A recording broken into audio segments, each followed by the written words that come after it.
Y precisamente para entender, comprender lo que está ocurriendo en este proceso con miras al 2024, agradezco esta tarde al doctor Leonardo Valdés Zurita. Él fue presidente del entonces Instituto Federal Electoral. Doctor, muy buenas tardes, con el gusto de saludarle. Buenas tardes, Julio, el gusto es mío. Buenas tardes a su audiencia.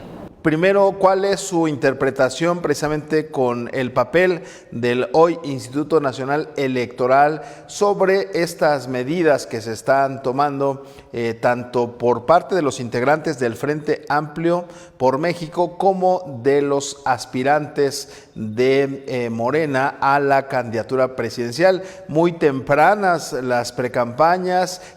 ¿Cómo observa usted el papel que ha jugado el INE en este proceso? Yo tengo la opinión, Julio, de que el INE está enfrentando una situación inédita y que eso le ha obligado a hacer análisis más precisos del contenido de la legislación, sobre todo de esta legislación que se aprobó en la reforma electoral de 2007-2008, que establece con claridad los tiempos para las campañas y para las pre-campañas, que antes no existían en nuestro país. Antes lo que había eran campañas largas. En 2007 se decidió disminuir el tiempo de las campañas, crear esta figura de las precampañas para que los partidos, los procedimientos internos democráticos, elijan a sus candidatos, candidatas. El problema que está viviendo el INE es que esas precampañas, de acuerdo con la ley, iniciarán hasta noviembre. La semana de noviembre. Así es. Falta mucho tiempo y de hecho el proceso electoral todavía no empieza. Va a empezar en la primera semana de septiembre. Si nos situáramos en el marco normativo precisamente, tanto de un lado como del otro, me refiero tanto los aspirantes de Morena como del Frente Amplio, pues estarían incurriendo en anticipación de acuerdo con lo que marca la ley, ya siendo pues asambleas o así les denominan, pero a final de cuentas es una promoción de las figuras. Sí, claramente se podrían tipificar como actos anticipados de pre-campaña. Eso tiene una complicación jurídica, porque quienes se pueden quejar de los actos anticipados de pre-campaña y tienen la personalidad jurídica para hacerlo son los precandidatos de los propios partidos. Sí, así es. O sea, yo si soy del partido A no puedo quejarme de actos anticipados de pre-campaña de personas que son militantes del partido B. Para hacerlo tendría yo que ser parte del partido B y sentirme afectado por esos actos. Pero quien lo haga, pues estaría prácticamente dando un balazo en el pie.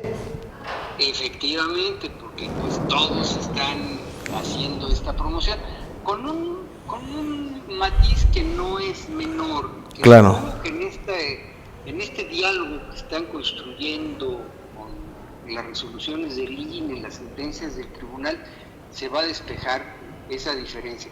Mientras que en el caso de Morena se está eligiendo una figura que está en sus estatutos, el coordinador de unos comités que están en sus estatutos, y en el otro caso se está constituyendo un frente político.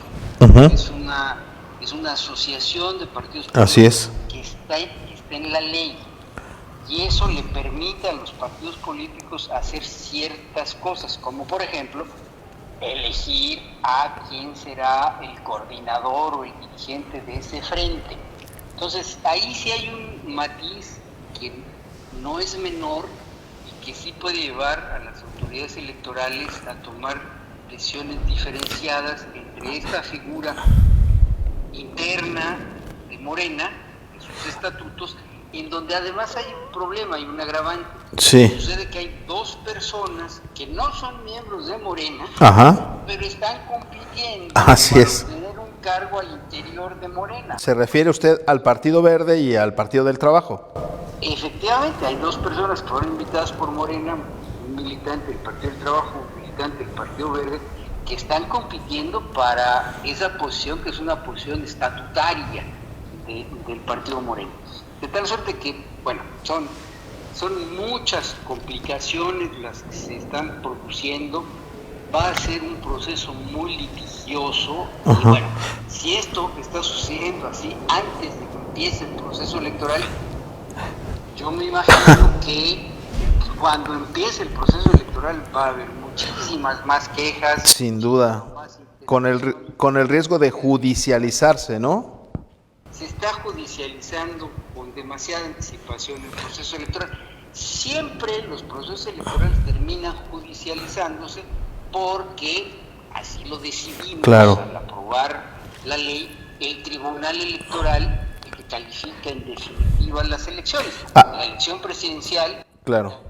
Ahora, finalmente, doctor Leonardo Valdés Zurita, había hasta el día de ayer una propuesta de la magistrada del TRIFE, del Tribunal Electoral del Poder Judicial de la Federación, Janine Otalora, quien proponía suspender esta competencia. Sin embargo, pues hace un momento, en la tarde de este miércoles, ordena al INE emitir lineamientos para regular y fiscalizar este proceso.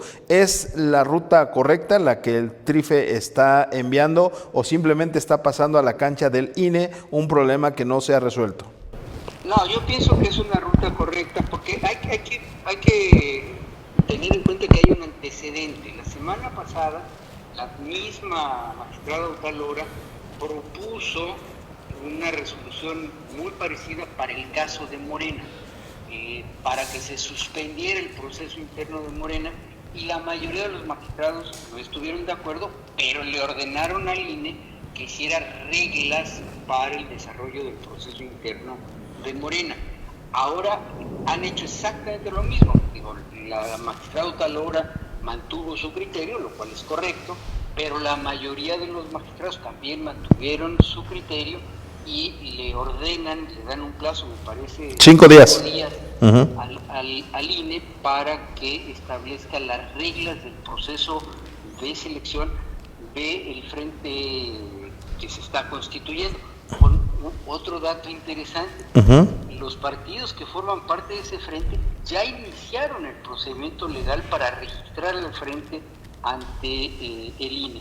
O sea, ese frente no es una entelequia, no es algo que se está inventando, sino es una figura legal, y los partidos ya iniciaron el procedimiento que tienen que llevar a cabo para registrar esa figura, de tal suerte que, pues sí, ahora le toca al INE establecer las reglas, y creo que los criterios que estableció el tribunal son correctos, en el sentido de que se fiscalice los recursos que se usen en estos procedimientos y que se cuide que no se utilice el tiempo del Estado en radio y televisión para este tipo de procedimientos. Pues ya estaremos... Correcto. Ya estaremos viendo en los próximos 5 días pues la respuesta concreta del INE, pero por lo pronto pues ahí está este panorama en torno a las pre-campañas que se están viviendo. Agradecerle, doctor, sabemos que tiene una agenda muy apretada, pero pues gracias de nueva cuenta por atender esta inquietud de nuestro auditorio en torno a este proceso que se vive con miras al 2024. Muchísimas gracias, como siempre, un gusto charlar con usted.